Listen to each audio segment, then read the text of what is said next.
Sir, ഇന്ത്യയുടെ പ്രതിപക്ഷ നേതാവിന് നാണമുണ്ടോ? ഇങ്ങനെ ചോദിക്കേണ്ടി വരുന്നത് തന്നെ വലിയ കഷ്ടമാണ്. അന്തസ്സില്ലാത്ത പെരുമാറ്റം പ്രതിപക്ഷ നേതാവ് നടത്തുന്നു എന്ന് ആരെങ്കിലും ആക്ഷേപിച്ചാൽ അവരെ കുറ്റം പറയാനാകില്ല. ഇപ്പോഴത്തെ സുപ്രീം കോടതിയിൽ നിന്ന് തന്നെ തിരിച്ചടി കിട്ടിയിരിക്കുകയാണ് പ്രതിപക്ഷ നേതാവ് രാഹുൽ ഗാന്ധിക്ക്.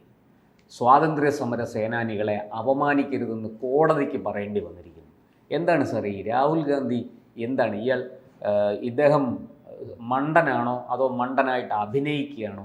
നിരന്തരം കോടതികളിൽ നിന്ന് തിരിച്ചടി നേരിടുകയാണ് രാഹുൽ. മണ്ടനായിട്ട് അഭിനയിക്കുകയല്ല, മണ്ടനാണ്, മരപ്പൊട്ടൻ എന്ന് വേണേൽ പറയാം.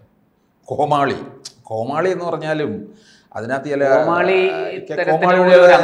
ഉണ്ട്. അത് മറ്റുള്ളവരെ ചിരിപ്പിക്കാൻ വേണ്ടി കാണിക്കുന്ന ഹാസ്യ അഭിനയമാണ്. ഇത് മരപ്പൊട്ടൻ എന്ന് പറയുന്നതായിരിക്കും നല്ലത്. കോൺഗ്രസ്സുകാർ മൊത്തത്തിൽ അതാ ഇപ്പം അതറിഞ്ഞൂടെ. ഈ പ്രതിപക്ഷ നേതാവായിട്ട് ആരായി കാണുന്നത്? പ്രതിപക്ഷ നേതാവെന്ന് പറഞ്ഞാൽ അത് നിയമസഭയിലെ ആയാലും പാർലമെന്റിലായാലും അത് ആ രാജ്യത്തിലെ പ്രധാനമന്ത്രിക്ക് പോലും തുല്യനായിട്ട് പ്രധാനമന്ത്രിക്ക് നേരെ എതിരെ ഇരിക്കേണ്ട ആളാണ്. വലിയ തിരുത്തൽ ശക്തിയായിട്ട് നിൽക്കേണ്ട ആളാണ്. സർക്കാരിനെ തിരുത്തുന്ന ശക്തിയാണ്. ഇത് ഈ ചെക്കന് ഇതിൻ്റെ ഉത്തരവാദിത്വമൊന്നും അറിയത്തില്ല എന്നുള്ളതാണ്. ഈ രാജീവ് ഗാന്ധി പ്രധാനമന്ത്രിയായപ്പോഴേ അന്ന് എല്ലാവരും പറഞ്ഞു, വിമാനം പറത്തിക്കൊണ്ട് കിടക്കുന്നവനെ പിടിച്ച് രാജ്യത്തിൻ്റെ പ്രധാനമന്ത്രിയാക്കിയ എന്തോ ചെയ്യുമെന്ന് ചോദിച്ചു. വല്ലാതെ പരിഹസിച്ചു. പക്ഷേ കാര്യങ്ങൾ പഠിക്കുകയും ഒരുവിധം മികച്ച പ്രകടനം കാഴ്ചവെക്കുകയും ചെയ്തു എന്ന് എനിക്ക് തോന്നുന്നു. മോശക്കാരനായി അല്ല, എന്തായാലും അബദ്ധമൊന്നും കാണിച്ചില്ല. IT രംഗത്തുള്ള കുതിപ്പൊക്കെ ആ സമയത്ത് തുടങ്ങിയതാണ്. അടിത്തറയിട്ടു. ഉത്തരവാദിത്വ ബോധം വളരെ കൂടുതലായിരുന്നു. ഈ ചെക്കനെ പോലല്ല. ഇതിൻ്റെ ഒരു പെങ്ങളുണ്ടല്ലോ, ഒരു പെണ്ണുമ്പിള്ള വയനാട്ടിൽ വന്നു ജയിച്ച്, അതിൻ്റെ സ്ഥിതി എന്ത്? എവിടെയാണെന്ന് വഖഫ് ഭേദഗതി ബില്ല് പാർലമെന്റിൽ അവതരിപ്പിച്ചപ്പോൾ അവരിവിടെ ഇല്ല. അവർ പ്രസവാവധി എടുത്ത് പോയതാണെന്നൊന്നും എനിക്കറിയത്തില്ല. AICC സമ്മേളനം നടന്നപ്പോൾ അവിടെയുമില്ല. അത് പിന്നെ പോട്ടെ, അത് അവരുടെ പാർട്ടിയുടെ കാര്യം. പാർലമെന്റിൽ ഇല്ലാത്തതിന് ഈ കേരളത്തിലെ വയനാട് മണ്ഡലത്തിലുള്ള ജനങ്ങൾ ചോദിക്കും, നിങ്ങൾ എവിടെ പോയിരിക്കുകയാണ് എന്ന്. പാണക്കാട് തങ്ങളുടെ വീട്ടിൽ പോയി തിണ്ണ നിരങ്ങാൻ സമയമുണ്ടായിരുന്നു. അവിടെ പോയി കുമ്പിടുക, ഇതൊക്കെ ചെയ്യാൻ കാരണം എന്താണ്? പാണക്കാട് വേണം, എന്നാലേ ഇവിടെ എന്തെങ്കിലും പച്ച പിടിക്കുകയുള്ളൂ എന്നറിയാവുന്നുള്ളൂ.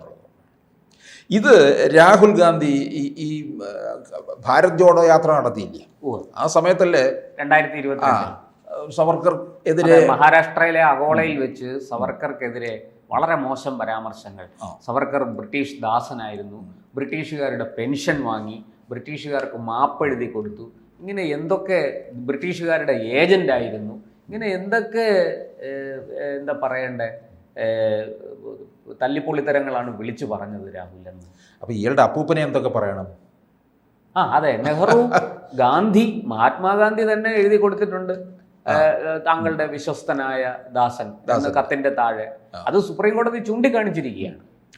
ഈ ഭാരത് ജോഡോ യാത്ര നടത്തിയപ്പോൾ ആരാണോ പറഞ്ഞത് ഇത് കാശ്മീരിലേക്കല്ല പോകേണ്ടത്, ആൻഡമാനിലെ സവർക്കർ കിടന്ന ജയിലറകളിലേക്കാണ് ഇത് പോകേണ്ടത് എന്ന് പറയുകയും അവിടെ ഒന്ന് പോയി കാണാൻ പറഞ്ഞു. അത് BJPയുടെ ഏതോ ഒരു പ്രധാനപ്പെട്ട നേതാവാണ് പറഞ്ഞത്. എന്തായാലും അത് ശരിയാണെന്നുള്ളതാണ്. ഇത് ഈ കോടതിയിലൊക്കെ വന്നിട്ട് ഒരു സ്വാതന്ത്ര്യ സമര സേനാനിയെ അപകീർത്തിപ്പെടുത്തുന്ന തരത്തിലുള്ള പരാമർശം നടത്തുക എന്നൊക്കെ പറഞ്ഞു കഴിഞ്ഞാൽ അതാണ് കോടതി പിടിച്ച് കുടഞ്ഞു വിട്ടത്. ഇതൊക്കെ എന്താണെന്ന് പഠിക്കേണ്ടത്. ഈ ആദ്യം പാർലമെന്റിൽ വന്നപ്പോൾ പോലും ചക്കും പുക്കും ഒന്നും അറിയത്തില്ലായിരുന്നു കേട്ടോ. അതെ, പാർലമെന്റ് നടപടിക്രമങ്ങളെ കുറിച്ച് പോലും പഠിപ്പിച്ചു കൊടുത്തത് ആര്? കൊടിക്കുന്നിൽ സുരേഷും മറ്റുമൊക്കെയാണ് പഠിപ്പിച്ചു കൊടുക്കുന്നത്. പറ്റിയ സാധനമാണ്. കൊടിക്കുന്നിൽ സുരേഷ് 8 തവണയോ 9 തവണ പാർലമെന്റ് ഇരുന്നെന്നും പറഞ്ഞിട്ടൊന്നും കാര്യമൊന്നുമില്ല. അപ്പോൾ ഇവരൊക്കെയാണ് പഠിപ്പിച്ചു കൊടുത്തത്.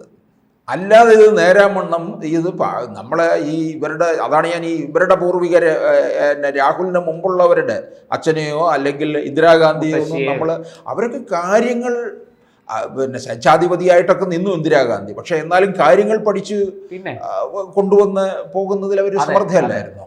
അപ്പോൾ ആ ഒരു പാരമ്പര്യം അവർക്ക് കാത്തു സൂക്ഷിക്കാൻ കഴിയുമോ? ഇനി നോക്കിക്കേ, പ്രിയങ്കയും ഓരോരോ സ്ഥാനങ്ങളിലേക്ക് വരും. എന്ത് ഉത്തരവാദിത്തമാണ് ഇവർക്ക് ഏറ്റെടുക്കാൻ കഴിയുന്നത്? ഇത് ഈ ഇത്തരത്തിൽ കോടതിയിൽ പോയി ഈ തിരിച്ചടിയൊക്കെ ഉണ്ടാകുന്നത് കോൺഗ്രസിൻ്റെ വിശ്വാസ്യത നഷ്ടപ്പെടുകയാണ് ജനങ്ങളുടെ ഇടയിൽ എന്നുള്ളത് തെളിയുകയാണ്. അപ്പോൾ ഇത് അറിയുന്ന ജനം എന്താണ്, ഒരു പക്വതയില്ലാത്ത ഒരു ചെക്കനായി പോയല്ലോ, ഇതാണോ പ്രതിപക്ഷ നേതാവ് എന്ന് ചോദിച്ചു പോകും. ഇവർക്ക് എങ്ങനെ രാജ്യം ഭരിക്കാൻ സാധിക്കും? അതൊക്കെ ചോദ്യം ജനങ്ങൾ ചോദിച്ച അവരെ കുറ്റം അതൊരിക്കലും നടക്കാത്ത കാര്യമാണ്. സാർ, ഇപ്പൊ ഈ സുപ്രീം കോടതി തന്നെ പറഞ്ഞു, ഇനി ഇത്തരത്തിലുണ്ടായാൽ സ്വമേധയാ കേസെടുക്കും. ജസ്റ്റിസ് ദീപാങ്കർ മേത്ത പറഞ്ഞിരിക്കുന്നത് അപകീർത്തികരമായ, അതെ, സ്വാതന്ത്ര്യ സമര സേനാനികളെ ഇനി അപമാനിക്കുന്ന വിധത്തിൽ സംസാരിച്ചാൽ കോടതി സ്വമേധയാ കേസെടുക്കുമെന്ന് വാക്കാൽ മുന്നറിയിപ്പ് കൊടുത്തിരിക്കുകയാണ്. ഇതിന് രാഹുൽ ഗാന്ധി യഥാർത്ഥത്തില് പരസ്യമായി മാപ്പ് പറയുകയാണ് വേണ്ടത്. അത് മുമ്പും അദ്ദേഹം പറഞ്ഞിട്ടുണ്ടല്ലോ, RSSനെതിരെ അപകീർത്തിപരമായ ഒരു പരാമർശം നടത്തുകയും പിന്നീട് അത് കേസാകുകയും ചെയ്തപ്പോൾ കോടതിയിൽ വന്ന് ഖേദം പ്രകടിപ്പിച്ചു. ഇത് ഇപ്പം ഞാൻ ചോദിക്കട്ടെ, കോൺഗ്രസിനകത്തുള്ളവർക്ക് പലരുടെയും മഹത്വവും കാര്യങ്ങളൊന്നും അറിയത്തില്ല. ചേറ്റൂർ ശങ്കരൻ നായരെ എത്ര പേർക്ക് അറിയാം? അത് ശരിയാണ്. ചേറ്റൂർ ശങ്കരൻ നായരെ മറന്ന കോൺഗ്രസിന് തീർച്ചയായിട്ടും രാഹുലിനെ പോലൊരു നേതാവിനെ അർഹിക്കുന്നു. AKG പിന്നെ ഇന്ദിരാഭവനിലോട്ടൊന്ന് വിളിച്ചു നോക്കും. ചേറ്റൂർ ശങ്കരൻ നായരോ? അത് ഏത് നായരെന്ന് തിരിച്ചു ചോദിക്കും. അത് പെരുന്നേല് സുകുമാരൻ നായരോട് ചോദിച്ചാൽ അറിയാം എന്ന് വേണമെങ്കിൽ അങ്ങോട്ട് വേണം, അവിടുത്തെ നമ്പർ വേണേൽ തരും. അതായിരിക്കും. ഇവിടുത്തെ കോൺഗ്രസ്സുകാർക്കൊന്നും അറിയത്തില്ലെന്ന്. BJPക്കാർ പോയി അത് ഏറ്റെടുത്ത് കഴിഞ്ഞതിന് ശേഷമാണ് കോൺഗ്രസ്സുകാരൊക്കെ അങ്ങോട്ട് പോകാൻ തുടങ്ങി. പ്രധാനമന്ത്രി നരേന്ദ്രമോദി ഹരിയാനയിൽ നടന്ന ഒരു പരിപാടിയിലാണ് ഈ ജാലിയൻ വാലാബാഗുമായിട്ട് കണക്ട് ചെയ്ത് ചേറ്റൂർ ശങ്കരൻ നായരുടെ കാര്യം പറയുന്നത്. അപ്പോഴാണ് ഈ കോൺഗ്രസ്സുകാർക്ക് പോലും, എന്തിന്, നമ്മൾ പൊതുവെ മലയാളികൾക്കൊക്കെ മറന്നിരിക്കുകയായിരുന്നു അദ്ദേഹത്തെ. പഴയ ആൾക്കാർക്ക് കുറച്ച് ഓർമ്മയുണ്ട് എന്നുള്ളതല്ലാതെ പുതിയ തലമുറയ്ക്കൊന്നും ചേറ്റൂർ ശങ്കരൻ നായരെ കുറിച്ച് അറിയില്ല. കാരണം എന്താണെന്ന് വെച്ചാൽ അദ്ദേഹത്തെക്കുറിച്ച് പഠിക്കാനുള്ള അവസരമില്ല, പാഠ്യപുസ്തകങ്ങളിലൊന്നും അതില്ല. ചേറ്റൂർ ശങ്കരൻ നായർ എന്നൊരു പേര് പോലും നമ്മുടെ പാഠപുസ്തകങ്ങളിൽ ഉണ്ടോ എന്ന് സംശയം. ഈ ചേറ്റൂർ ശങ്കരൻ നായർ പിന്നെ പാലക്കാട് ഒറ്റപ്പാലമാണ്, അവിടെ മങ്കര എന്ന് പറയുന്ന സ്ഥലത്താണ്. നേരെ ഒരു വയലിൽ കൂടെ ഒക്കെ വേണം കയറി ഇറങ്ങി പോകാൻ. നല്ല റോഡ് പോലും വയലി ഒറ്റയടിപ്പാത മനസ്സിലായില്ല, അതിൽ കൂടെ വേണം, വരമ്പിലൂടെ വേണം പോകാനായിട്ട്. കഴിഞ്ഞ ദിവസം പല ചാനലുകളുടെയും യൂണിറ്റ് മുഴുവൻ ഇങ്ങനെ അതുവഴിയാണ് പോകുന്നത്.